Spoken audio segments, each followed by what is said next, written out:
Hi there, my name's Nancy. I'm 21 years old, and 3 years ago, I married the love of my life. Everything seemed to be going great. Even though my husband is Spanish, we didn't have many problems except for the language barrier. To show my love, I decided to learn Spanish so I could talk better with him and his family. That's how much I loved him. I was doing this in secret. Johnson, my husband, and Mary, my mother-in-law, didn't know I was learning Spanish. Not only was I learning, but I got pretty good at it. I knew that if I was in Spain, I could manage. You might be wondering, if I'm so good at Spanish, why doesn't my husband know? Well, I was a bit shy. It can be scary trying to speak a new language, especially with people you're close to. But I decided it was time to stop hiding. I needed to speak Spanish with both my husband and my mother-in-law. After all, I learned it to make communication easier, right? Well, it's a good thing I didn't start speaking Spanish right away because I found out some surprising information one day that led to a series of unfortunate events. Hello, Mama. How are you, my son? Thank you for inviting me over this lovely Sunday afternoon. It was our pleasure, Mom. Hello, Mama. Hello, my daughter. How are you? Thank you so much for including me. Oh, hush. You know you're always wanted and welcome here.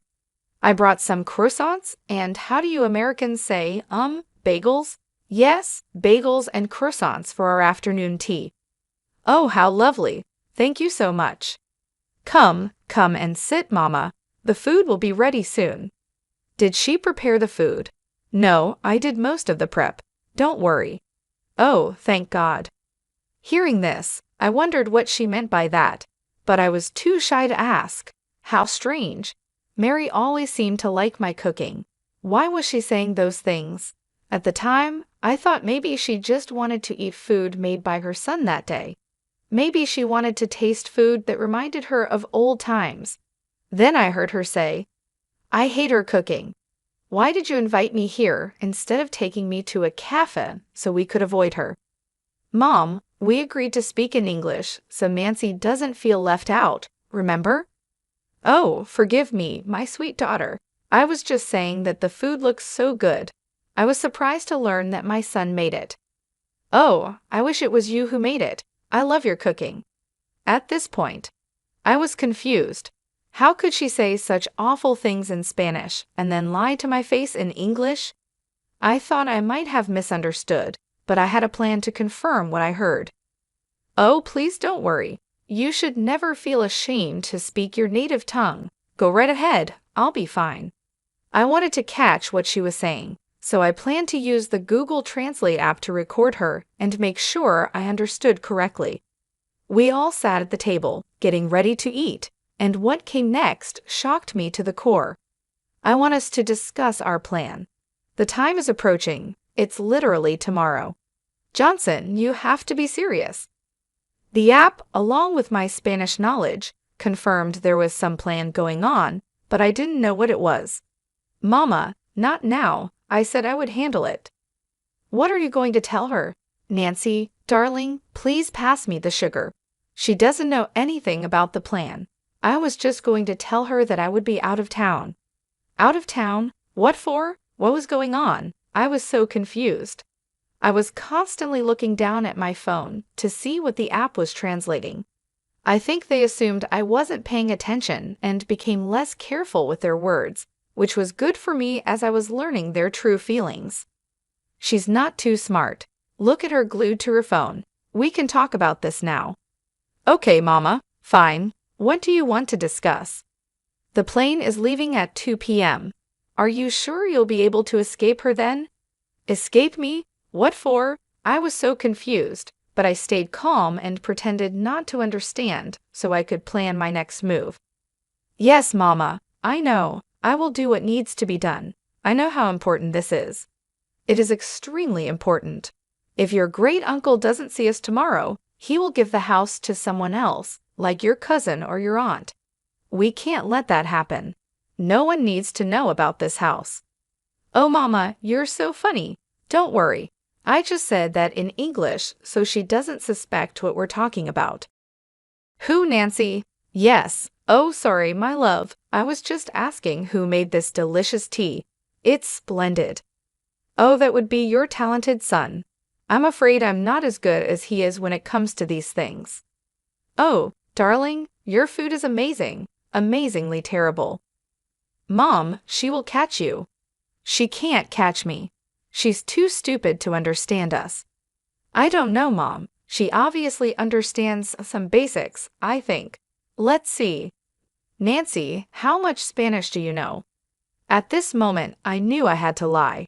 I said I didn't know much, so they would keep exposing themselves, and I could keep learning their true colors. How I managed to stay calm while being insulted still amazes me. I guess I knew it was more important to handle this situation than to get emotional right then. I said, "Oh, I'm still very bad at Spanish. I only know the typical things like buen dia and como te llamas, but that's it." "Oh, that simply won't do, darling. You should learn some more Spanish." "Yes, ma'am, I will." "Well, it's a good thing for Johnson and me, as we can gossip about you. I'm just, how do you say, kidding with you, mi cariño. We would never do that to you. Are we doing it right now?" "Yes, which makes this extra funny." They laughed, and I kept using Google Translate. I also checked other apps, websites, and forums to see if what they were saying was correct. I got about 99% confirmation from these sources. Now that I knew they clearly didn't like me and were making fun of me, I had to gather as much information as possible, even though their insults were hurting me. The next thing I heard shattered my resolve. As I was saying, this house is extremely important. No one can know about this house, okay? We need to be the only ones knowing because we could make a lot of money. We can't lose this opportunity. I'm so glad we're doing this. It's a good thing we didn't tell my wife because I don't want to share the spoils. Me neither. Everything needs to go smoothly. Your great Uncle Jack said that whoever contacts him first about this issue will inherit the mansion. So we need to go there physically before anyone else and start working on remodeling and improving the house. I can't wait to have a house in New Hampshire. This is where I'll go to escape my wife and my life here in Mississippi. Sometimes I can't stand her. You know you're still young, way too young to be married to someone like her. Come and live with me in New Hampshire. You can enjoy your youth with women and booze, have a good time, and then settle down when you're ready. Let's leave this place. Honestly, Mama, I think you're right. I couldn't believe what I was hearing. I felt tears welling up. Excuse me, what's wrong? Is everything okay? Yes, I just need to get something from the kitchen. I couldn't listen to them anymore. I needed to collect myself and not make a scene. How could they say those awful things with me right there in the room? Did they have no shame? I was so upset.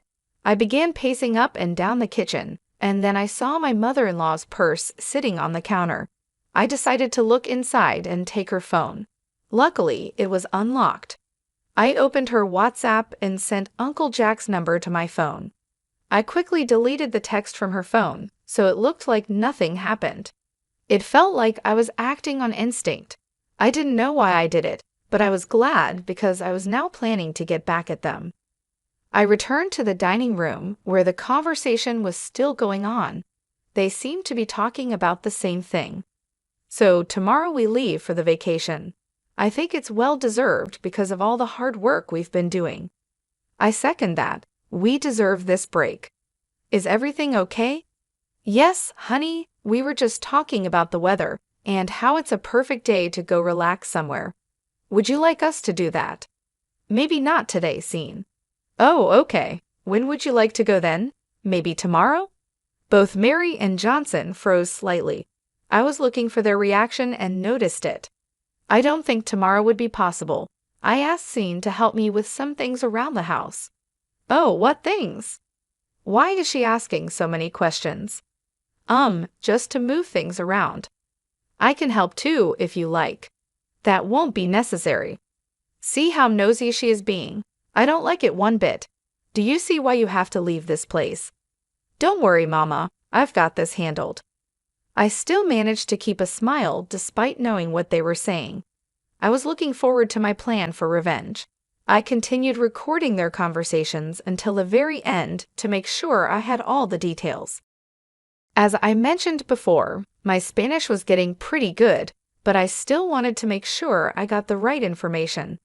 That night, I snuck away from the bedroom and went to the office to do some more investigating.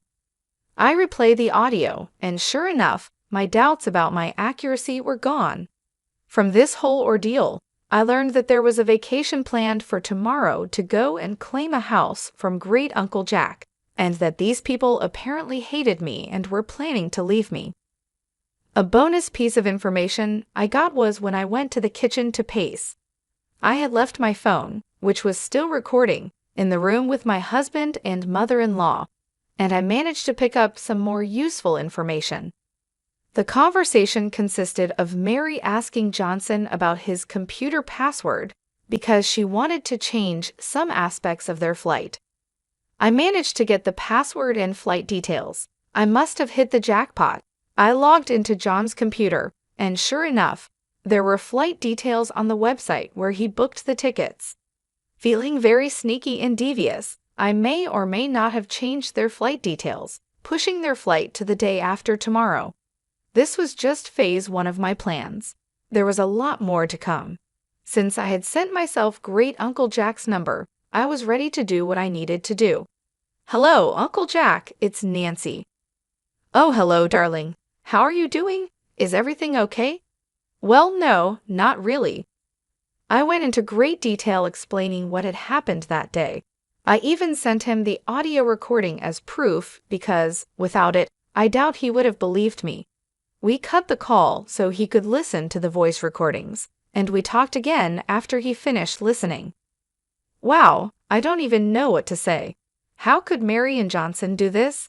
They were such sweet and innocent people when they were younger. How could they do this to you, to me? I know, it's a lot to take in. It was shocking to me too. You have indeed improved your Spanish. Well done. Thanks, Jack. But now that we know this, what do we do? Well, obviously they're not going to get the house. That's a fact. After hearing all of this, there is no way that I would never give such a valuable and honorable gift to people who plan to ruin it with their evilness and foolishness. Okay, I get it. It's your house, and you have every right to do what you want with it. Yes, I do. From now on, I will ignore their calls. Let's see how they feel about that. Thanks again for bringing this to my attention. You are a good and kind-hearted person, Nancy. Please don't let the ugliness of this world change you. Thank you for your time and willingness to listen. Hearing what you heard today couldn't have been easy. I applaud you for your strength. Please take care, Uncle Jack. You too, love. Good night. With that, I knew I had secured the downfall of both Mary and Johnson. Now that everything was set, I just had to wait for the right moment to make my move. When I got back to the bedroom, Johnson was still fast asleep. It hurt to know that my husband, whom I love dearly, would treat me this way. I didn't know he felt all those things, and maybe if we had talked, we could have found a solution. But he chose to be deceitful. I took his phone and turned off his alarm. Without it, he would surely oversleep, and that's exactly what happened. I packed my things and went to a hotel for the night. I couldn't stay in the house with someone like that. The next day, absolute chaos ensued. I'm sure John woke up to 100 missed calls from his mother and was frantically packing because he hadn't packed the day before. I suspect this because I got a call from him at 1 p.m. Where the hell are you? Why didn't my alarm go off, and why aren't you here? Oh, I decided to take a little vacation day for myself. Oh, that's nice. A little heads up would have been appreciated, though. Yeah, likewise, Scene. What? What do you mean? Anyways, that doesn't matter. I'm running late for my flight. I mean my meeting with Mom. Why are you in such a hurry? I'm sure she wouldn't mind you being a little bit late. You don't understand. Anyway, it's fine. I won't be home tonight and tomorrow night. I've got a lot I need to do. See you later. Before I could even respond, he hung up. I'm pretty sure he was so overwhelmed that he didn't even check the proper details of his ticket, which I had changed to the next day. Through the Find My iPhone app, I saw that he made his way to the airport.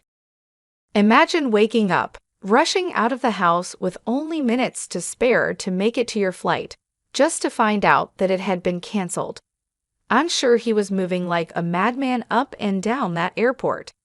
I could almost see him frantically checking his phone, realizing the flight details were wrong. Suddenly, I received a call from Mary. "What have you done?" "What do you mean, Mary?" "Drop the act. I know you tampered with our flight."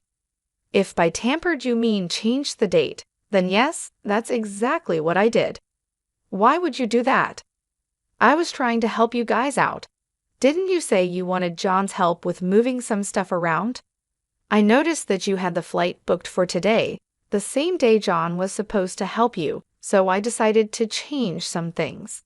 "You're welcome." "Johnson, come and talk to your wife before I reach through the phone and strangle her." Johnson grabbed the phone. "Listen here, Nancy. I don't know what you've done, but whatever it is, stop it right now." "Uncle Jack still isn't answering his phone. Try again," Mary said, her voice shaking with frustration.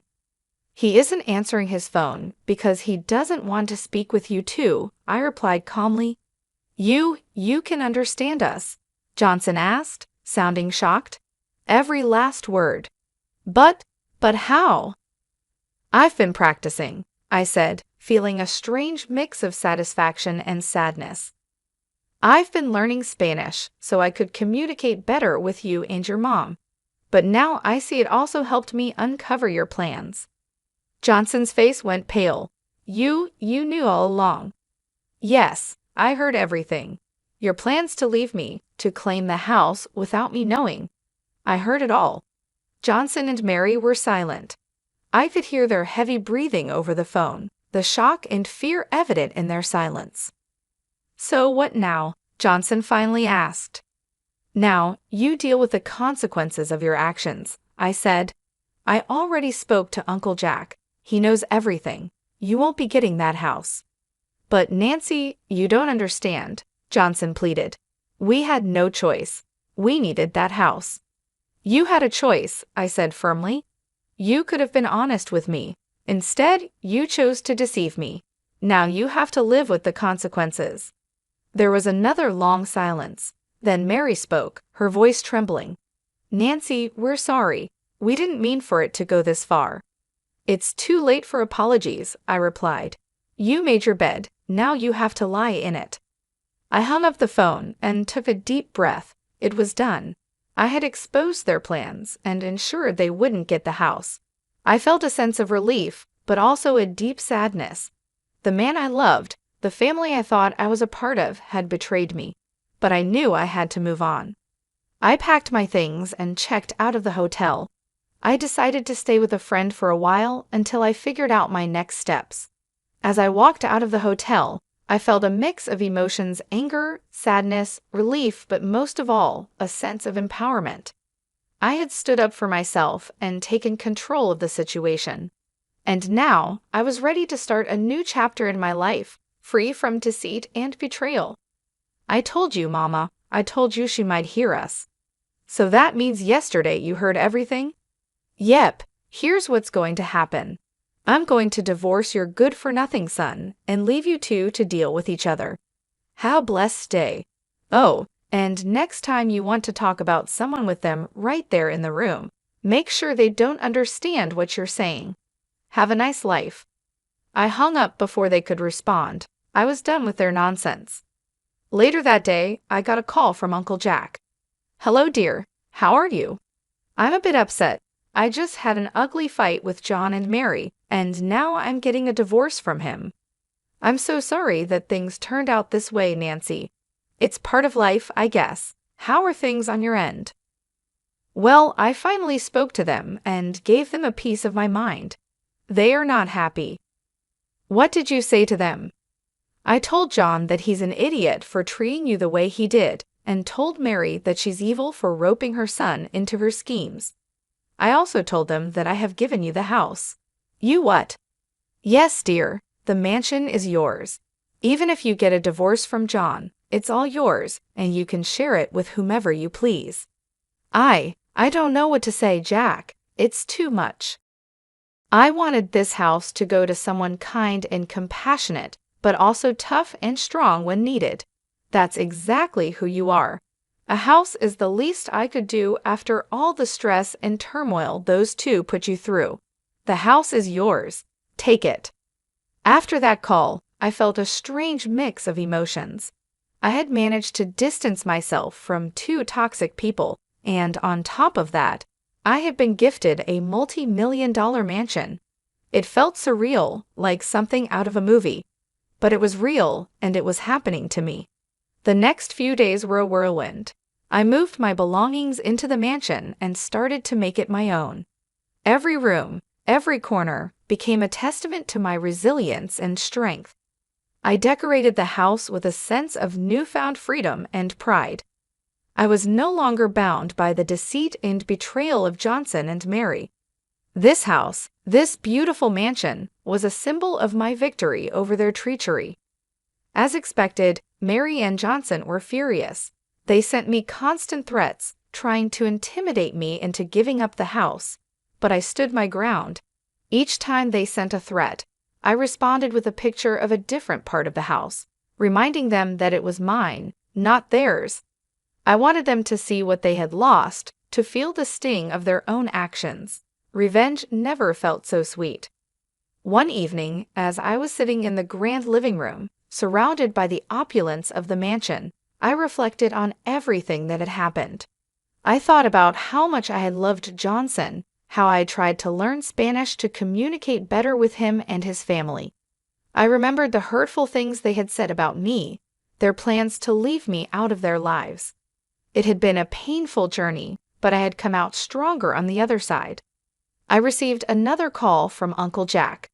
"Nancy, I just wanted to check in and see how you're doing." "I'm doing well, Jack. Thank you for everything. The house is beautiful. I'm glad you like it. You deserve it after everything you've been through." "I appreciate that. It means a lot to me." "You know, Nancy, I've been thinking, maybe you should consider staying in Spain for a while. You could use a change of scenery, and it might help you heal." "That's a good idea, Jack. I think I will. Thank you for the suggestion." As I hung up the phone, I felt a sense of peace wash over me. The future was uncertain, but I knew I had the strength to face whatever came my way. I had overcome betrayal and heartbreak, and I had emerged victorious. This mansion was not just a house, it was a symbol of my resilience, my strength, and my ability to overcome any obstacle. In the end, I realized that the best revenge was living well. I had a beautiful home, a supportive family in Uncle Jack, and a bright future ahead of me. Mary and Johnson could stew in their own bitterness and regret, but I was moving forward with my life, and that, I knew, was the greatest revenge of all.